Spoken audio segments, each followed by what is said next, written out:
Let me ask you a question. Do you post about your kids on social media? A 2010 study by the security company AVG found 92% of children in the U.S. have some type of online presence by the time they are 2 years old. But could those seemingly harmless birth announcements and bath time photos cause problems for your children as they become adults? The answer may be yes.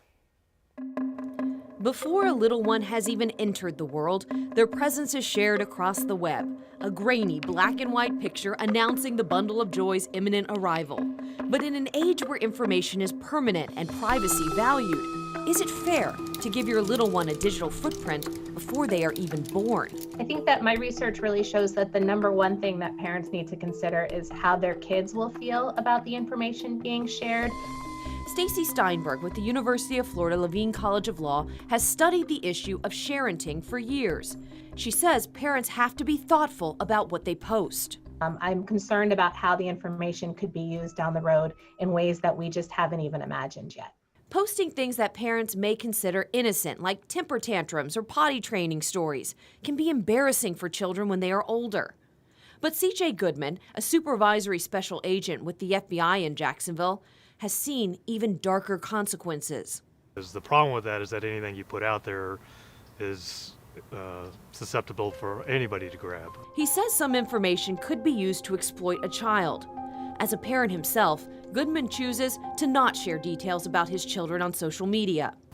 But as I tell people, that's the same world you live in, that's the same world everybody else lives in, they just aren't as knowledgeable about it. Simple things like a full name or birth date could open that child to identity theft years down the road.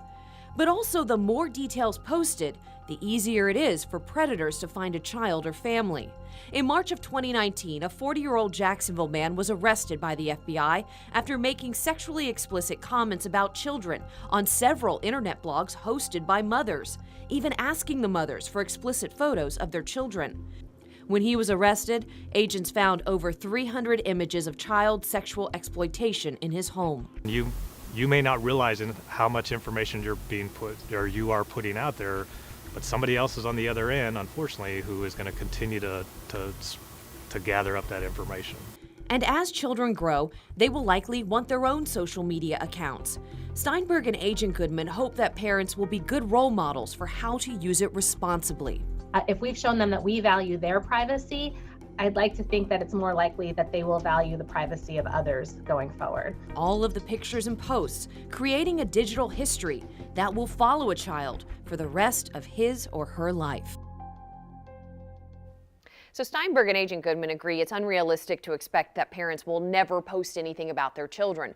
But both say that parents need to be wary of oversharing, especially because information put out there can't be taken back. You can go back and delete old pictures or posts, but nothing is ever truly gone from the internet. I put a lot more information about sharenting in this story online, including best practices to use when posting about your kids. You can find that on the First Coast News app or firstcoastnews.com.